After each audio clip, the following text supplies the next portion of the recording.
Hello gate aspirants.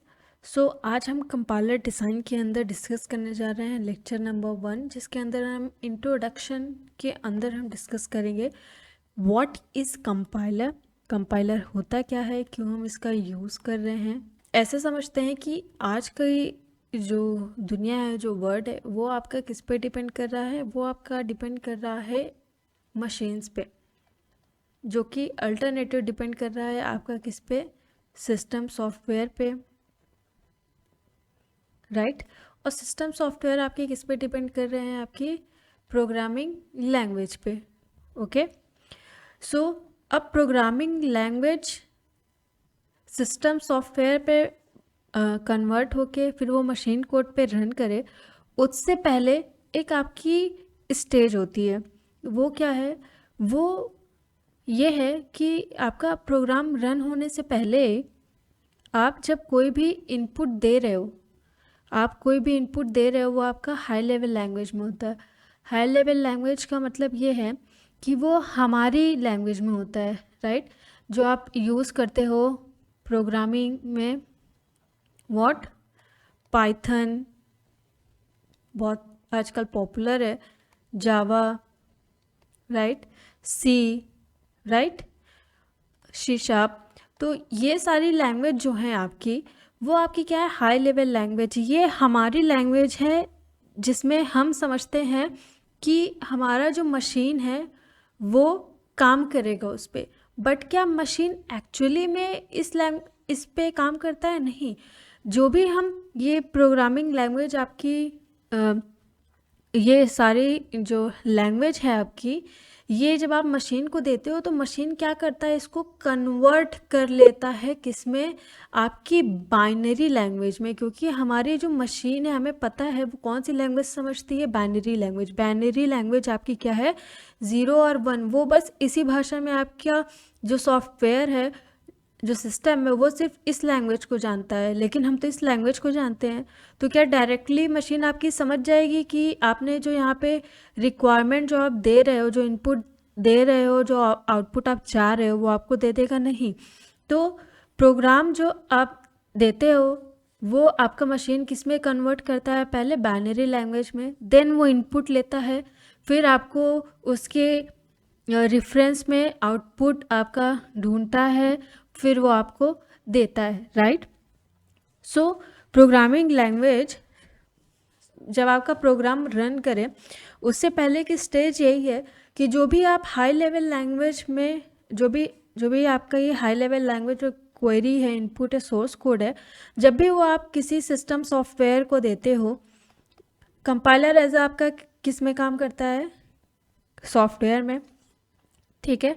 तो compiler as a software है। सो उसमें हमने हाई लेवल लैंग्वेज में एज अ इनपुट दिया, तो वो क्या करेगा, कंपाइलर आपको उसको लो लेवल लैंग्वेज में कन्वर्ट कर देता है। किस में? लो लेवल लैंग्वेज में कन्वर्ट कर देता है, जिसमें कि आपकी मशीन समझ सकेगी। फिर out as a desire output वो आपको क्या करेगा, प्रोवाइड करेगा, राइट। बट ये आउटपुट आपके लिए नहीं है, ये आउटपुट आपके मशीन के लिए। फिर मशीन इसे समझेगा कि अच्छा इसने मुझसे ये पूछा है, फिर वो मशीन क्या करेगा, उसके रेफरेंस में आपको आउटपुट ढूंढेगा, फिर आपको देगा, फिर वो उसे कन्वर्ट करेगा, फिर आपको एज अ डिज़ायर आउटपुट देगा, राइट। तो यहाँ से आई होप समझ में आ रहा है आपको गाइस कि हम किस रेफरेंस में और किसको पॉइंट कर रहे हैं, राइट। एकदम सिंपल वे में अगर आप समझो तो आपका जो कंपाइलर है वो एज अ सॉफ्टवेयर वर्क करता, as a system software work करता है। क्या सॉफ्टवेयर इन द सेंस ये आपका ट्रांसलेटर है। ट्रांसलेटर क्या करता है, ट्रांसलेट करता है किसको, आपकी हाई लेवल लैंग्वेज को, किस में, आपके लो लेवल लैंग्वेज में, राइट। तो हम क्या बोल सकते हैं कि ऐसा सॉफ्टवेयर सिस्टम जो कि ट्रांसलेट कर दे क्या, हाई लेवल लैंग्वेज को लो लेवल लैंग्वेज में, वो आपका क्या होता है, कंपाइलर होता है। और डीप में डिफिनेशन की अगर बात करें तो हम क्या बोल सकते हैं, कंपाइलर इज़ अ सॉफ्टवेयर और अ ट्रांसलेटर, क्योंकि ट्रांसलेट कर रहा है आपकी हाई लेवल लैंग्वेज को लो लेवल लैंग्वेज में। तो हम क्या बोल सकते हैं कि कंपाइलर इज़ अ सॉफ्टवेयर और a translator which is use to translate high level language या आपका source program as a input into किस में, आपके लो लेवल लैंग्वेज में, जो कि आपका ऑब्जेक्ट कोड है या रिक्वायर्ड आउटपुट है या फिर मशीन कोड है, उसमें एज आ आउटपुट।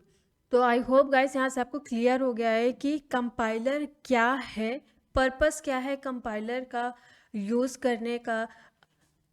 यहाँ से आपको चीज़ें क्लियर हो गई होंगी। एक पॉइंट और आता है कंपाइलर के अंदर कि कंपाइलर का एक और यूज़ है, क्या यूज़ है, an important role of a compiler is to report any error in the source program that is detect during running the translation process, right? देखिए, अब जब यहाँ पे वो ट्रांसलेट कर रहा है तो पॉसिबिलिटी है कि कोई भी सिस्टम आपका 100% एक्यूरेसी नहीं देता है, तो वहाँ पे कोई ना कोई, जिसको आप ग्लिच बोलते हैं, आज के नाउ डेज में हम उसे ग्लिच बोलते हैं। सो जो वो बग होता है, जो उसे आप एरर भी बोलते हो, तो कोई ना कोई वो एरर जनरेट करेगा ड्यूरिंग ट्रांसलेशन, राइट? इसके बारे में हम फर्दर वीडियोस में आगे डिस्कस करेंगे डिटेल्स में कि एरर्स हैं क्या, कितने टाइप के होते हैं। बस आप यहाँ पे समझ लीजिए कि जब वो ट्रांसलेट कर रहा है आपके हाई लेवल लैंग्वेज को लो लेवल लैंग्वेज में, तो वहाँ पे पॉसिबिलिटी है कि कुछ एरर्स आएंगे, राइट? तो उन एरर्स को कंपाइलर क्या करता है, डिटेक्ट करेगा और आपको उसी टाइम पे बताएगा कि यहाँ पे ये एरर है, राइट? तो वही चीज़ यहाँ पे लिखी है कि कंपाइलर का एक इम्पॉर्टेंट रोल और भी है कि डायरेक्ट आपको क्या करता है कि कोई भी एरर है आ रही है ट्रांसलेशन में आपके सोर्स प्रोग्राम में, तो वो उसे क्या करेगा, डिटेक्ट करेगा और आपको वो बताएगा, ठीक है, during the translation process.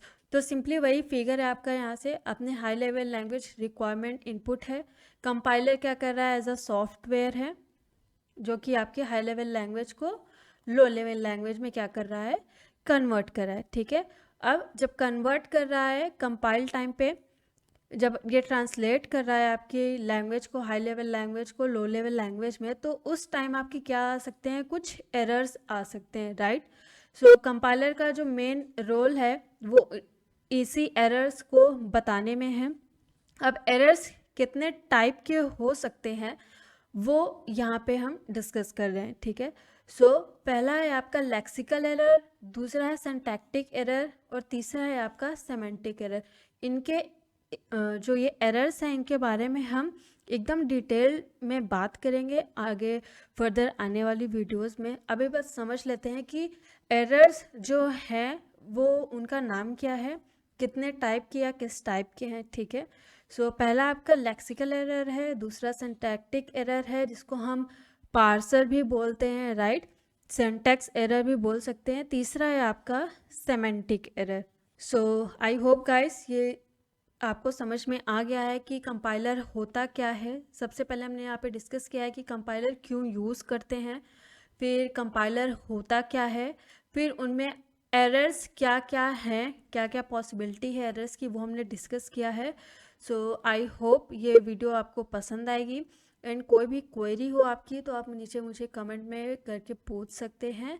And नीचे मैं कमेंट में डिस्क्रिप्शन बॉक्स में आपको एक लिंक भी प्रोवाइड कर दूंगी जहाँ पे ये सारी चीज़ें एकदम डिटेल वे में समझाई गई होंगी। तो अगर आपको कोई भी क्वेरी है तो नीचे आप मुझे कमेंट में करके पूछ सकते हो। वीडियो अच्छी लगी हो तो लाइक कीजिएगा।